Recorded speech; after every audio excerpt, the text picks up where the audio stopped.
आज की चर्चा में आपका स्वागत है। फ्रेंड्स, आपको मेरे पॉडकास्ट अगर पसंद आते हैं तो प्लीज़ लाइक कीजिए, सब्सक्राइब कीजिए और शेयर कीजिए। तो शुरू करते हैं आज का पॉडकास्ट। जैसा हमने पहले पॉडकास्ट में बताया था कि रक्षाबंधन जो आएगा और साहब का ब्लॉग आएगा या फिर डब्बा का ब्लॉग आएगा, तो अब जनाब का ब्लॉग आ गया है। ओनली रक्षाबंधन पे केंद्रित है वो पूरा। तो साहब चल पड़े हैं अपनी बहनों के लिए, दोनों बहनों के लिए गिफ्ट लेने के लिए। और गिफ्ट लेने के लिए वो पहुँचते हैं बनिश के शोरूम में।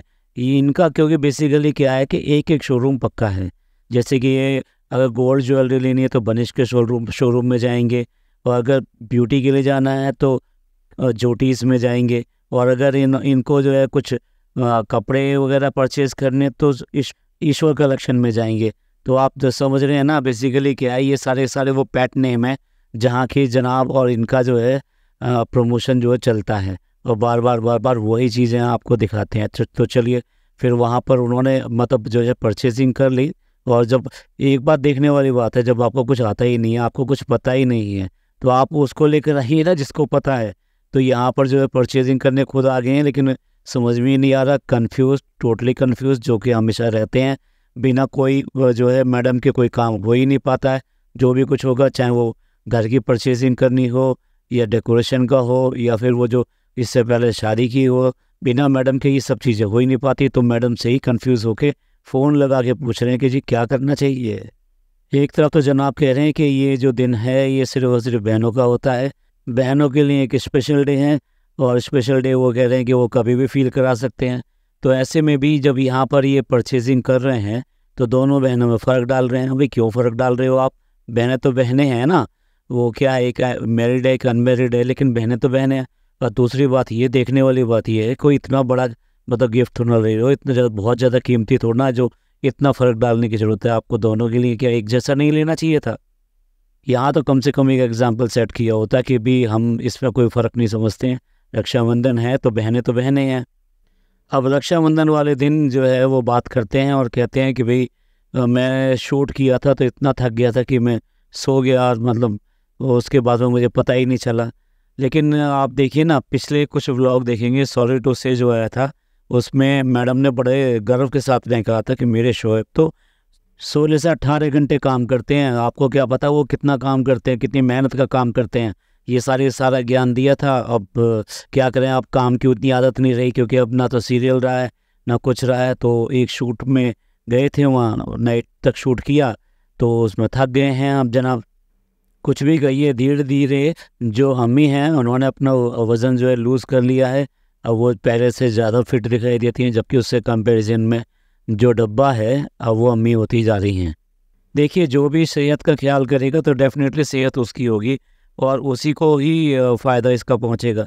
जबकि देख रहे हैं कि सबके सब घर में लोग जो हैं वो हेल्थ की प्रॉब्लम से जूझ रहे हैं, फिर भी इनका जो खाने पीने का जो स्टैंडर्ड है या तरीका है वो कम नहीं हो रहा है। कुल मिला के ये है कि बहुत ज़्यादा ऑयल और बहुत ज़्यादा जंक फूड खाना, और जिसमें कि जो हमारे डब्बा मैडम है, ये तो दिन भर में जो है 2 बार 3 बार बाहर का खा कर आती हैं, और उस पर भी मजबूरियाँ दिखाती हैं। हालांकि उनका एक जिम था, वो अब जिम पता नहीं कहाँ चला गया। जो बात हुई थी कि ये जिम का जो आखिरी दिन नहीं होगा और ये रेगुलर होगा, तो लगता है ये तो वही 2 दिन बाद ही आखिरी दिन हो गया। कंटिन्यू करने में तो मेहनत लगती है ना, उससे भी ज़्यादा ज़रूरत होती है अपने जवान को रोकने की। लेकिन क्या है, बाहर गए और कुछ भी, चाहे वो जो है थाली खाई पूरी भर भर के, जो थाली होती है ना जिसमें कि 10-15 तरह के व्यंजन मिलते हैं, वो खाना हो, चाहे बाहर के और जंक फूड खाना हो। और कॉफ़ी को तो भूलना ही नहीं चाहिए, उसके बिना तो ब्रांड एम्बेसडर जो है ना वो बेकार हो जाएंगी वो। और अभी तो आपने देखा था बिल्कुल सभी खानों का बाप, यानी कि वो जो मटन अचारी बना था, उसने तो सारे अभी तक के जितने व्यंजन बने थे, जितने डिशेस बने थे ना, उन सबको पीछे छोड़ दिया। इतना तेल और इतना घी आपने किसी में नहीं देखा होगा जितना अकेले उस डिश में देख लिया था आपने, जिसकी की खुशबू जो है वो जनाब तक जा ही नहीं रही थी, वो चाहे कितनी पुकार रही थी। और हाँ, इस रक्षाबंधन के मौके पर जो मम्मी हैं, यानी कि मैडम की मम्मी जो है, पीपिका जी की मम्मी, वो दिखाई दी। बड़ा आश्चर्य की बात है, हम तो उनको पिछले व्लॉग्स में ढूंढ रहे थे, जब दावत हो रही थी और जब सेलिब्रेशंस हो रहे थे, जब घर के सारे लोग थे, तो वो कहाँ थी? एक आदमी को कैसे छोड़ दिया भाई, ये तो बड़ी अजीब बात है। और जब सब मिलकर आ रहे थे तो उनको भी तो लाना चाहिए था ना। लेकिन ये क्या, वो समझ में नहीं आता भाई। ये तो एक मम्मी का तो इतना सम्मान और दूसरी मम्मी का पता भी नहीं रहता। और फिर जब वो यहीं पर हैं तो वो क्यों नहीं। और अब तो अंकल जो हैं यानी कि मैडम के पापा, वो भी अब तो यहीं रहने लगे हैं, तो वो भी कभी दिखाई नहीं देते। हाँ, एक बार ज़रूर दिखाई दिए थे, उसके बाद में जब उनको आना था तो उसके बाद में सेकंड टाइम दिखाई दिए, लेकिन इस बार तो वो भी नहीं दिखाई दे रहे हैं।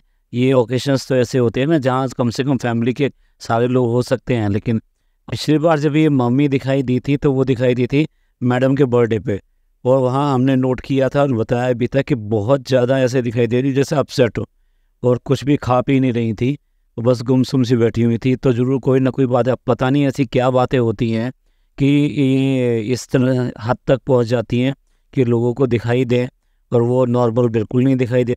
अब रूहान के हंसने में ऐसी क्या बात है जो अम्मी इतनी ज़्यादा शर्माई। पता नहीं शर्मिली जी इतना क्यों शर्मा रही हैं ये देखकर। राखी तो दोनों बहनों ने बांध दी और उनको गिफ्ट भी मिल गए, जो परचेज़ किए थे। अब आई बारी रेहान के गिफ्ट देने की, और वो गिफ्ट जो रैप करा के लेकर आया, और जो गिफ्ट लेकर आया वो दोनों के दोनों गिफ्ट जो है डब्बा के तो पसंद के थे, लेकिन जो दूसरा जो गिफ्ट लेकर आया अपनी बहन के लिए लेकर आया, रिजा के लिए लेकर आया, वो सारे स्टेशनरी आइटम थे। अरे भाई वो बच्ची है, स्टेशनरी आइटम तो वैसे भी घर में आएंगे ही आएंगे, आपको लाना था तो कोई गिफ्ट लेकर आना था ना। जिस तरह से आपने उसका ध्यान रखा कि वो क्या पसंद करती है, उसके हिसाब से उसका मग लेकर आए और साथ में पिकाचू लेकर आए। तो इसी तरीके से ख्याल रखना चाहिए था ना कि मेरी सिस्टर को क्या पसंद है तो वो मैं लेके आऊँ। बात इसमें कॉस्ट और इस सब की नहीं है, क्योंकि ये जो है बेसिकली ये अर्निंग तो है नहीं इनकी, तो इसलिए इसमें ये नहीं देखा जा सकता कि कितना कीमती गिफ्ट था या क्या नहीं था। और फिर दूसरी बात ये है कि आप खुद की पसंद जो होती है आपकी ब्रांड से नीचे नहीं होती, कोई मॉल से नीचे नहीं होती, किसी फेमस ब्रांड से नीचे की चीज़ें आप पसंद नहीं करते। और घर वालों ने भी सबने ऐसे ही बना रखा है। और एक वही बच्ची है जो हर तरह से घाटे में रहती है मेरे हिसाब से, या फिर कहिए कि उसका अट्रैक्शन सबका उसकी तरफ को बहुत कम होता है। तो कुल मिला के यहाँ पर भी इन्होंने जता दिया कि भाई उसको ज़्यादा वैल्यू नहीं दे रहे हैं हम, जो भी कुछ है वो ऐसे ही ला कर दे दिया। हालांकि भाई ने कुछ भी बहन को ला के दिया ये अपने आप में बहुत बड़ी बात होती है, उसका प्यार होता है। लेकिन फिर भी हम बात कर रहे हैं सिलेक्शन की, और बात कर रहे हैं इस बात की कि कौन किसको जानता है और कितनी अच्छी तरीके से जानता है, जो बेसिकली होता है भाई बहन के रिलेशन के अंदर। और जब रक्षाबंधन किया ही था तो पहला रक्षाबंधन इस बच्चे का भी था, तो आप उसको भी राखी बंधवा देते भाई। यहाँ हिंदुस्तान में तो ऐसा होता है कि बहन की साथ साथ जो बुआएं होती हैं उनको भी एक तरह से बहन ही माना जाता है। रक्षाबंधन पे वो भी राखी बांधती हैं, अपने भतीजों को राखी बांधती है, क्योंकि उनके लिए भाई के बाद में सबसे बड़ा जो होता है वो भतीजा ही होता है। पर यहाँ पर ये सब नहीं किया गया। हो सकता था उसके लिए भी ये पहला ये हो जाता कि पहली राखी है। और एंड में दिखाया जो इनकी फुप्पी हैं कल्लो फुप्पी, उनके भेजे हुए गिफ्ट, वो बेसिकली उन्होंने बच्चों के लिए भेजे हैं, बच्चों के कपड़े भेजे हैं, साथ साथ चूड़ियाँ भेजी हैं मैडम के लिए, और भेजा है बहुत सारे मतलब कपड़े उसके हर ज़रूरत के लिए छोटे बड़े। तो अब ये देखिए ना कि उनके फुप्पियों का प्यार देखिए, एक ने भेजा था इसके हाथ से, मतलब डब्बा के हाथ से भेजा था, और दूसरे ने ये अब भेजा है। तो ये कुल मिला के ये है कि दो फुप्पियाँ हैं, दोनों ने जो है इनको कपड़े वगैरह सब कुछ भेजे, और सिर्फ ये यहाँ से थैंक यू जाता है। कभी ये नहीं होता कि फुप्पी आप आ जाओ और आके आप देख लो, या फिर चलो हम बुलवा लेते हैं किसी भी ओकेजन पर ऐसा नहीं होता। पर वो अपने तरफ से अपने भाइयों को और अपने भतीजे को पूरी तरह से प्यार देती हैं और समझती हैं कि उनका रिश्ता किस तरह का है, और अपने रिश्ते पूरी तरह से निभाती है। ये तो सिर्फ कहने के लिए बोलते हैं रिश्ते निभाने चाहिए और नहीं निभाने चाहिए, क्या करने चाहिए, सिर्फ उसके लिए सिर्फ ज्ञान देते हैं। पर देखो सीधे साधे लोगों को ज्ञान से क्या मतलब, वो तो सच्चा प्यार करते हैं और वो ही सामने आता है, और इनका प्यार है वो भी सामने ही दिखाई देता है। तो हाँ, ये जो बातोनी मैडम है ना, जो तो ज्ञान वाली मैडम है हमारी, ये कहती है मोदा की चूड़ियाँ बहुत अच्छी होती हैं। पर आप ये तो बताइए कि आपने वो चूड़ियाँ पहनी कब हैं? इससे पहले भी दूसरी फुप्पी ने भी चूड़ियाँ भेजी थी और आपने वो उस टाइम वो पहनकर दिखा दी थी। लेकिन किसी भी व्लॉग में देख लीजिए, आगे पीछे पिछले 6 महीने के व्लॉग देख लीजिए, आप चूड़ियाँ पहनती कहाँ हैं? आप तो चूड़ियाँ पहनती नहीं है, बस आपने तो तारीफ करी और उसके बाद में रख दी। तो कम से कम सच तो बोलिए, सच्चे तो रहिए। अगर किसी का कोई गिफ्ट है तो उसको अच्छे तरीके से यूज़ कीजिए तो उसको अच्छा लगेगा, और नहीं तो उसको अच्छा नहीं लगता है। तो ये था इनका रक्षाबंधन का व्लॉग, और इस व्लॉग के बाद में इनके कमेंट बॉक्स में हड़कंप मच गया, और उस हड़कंप में बहुत सारे कमेंट्स आए, तरह तरह के कमेंट्स आए। ये कमेंट्स लेने का अभी टाइम नहीं है, तो उसको हम अगले पॉडकास्ट में लेते हैं। उस पॉडकास्ट को सुनना ना भूलिएगा, क्योंकि बहुत ज़्यादा इंटरेस्टिंग बातें हैं उसके अंदर।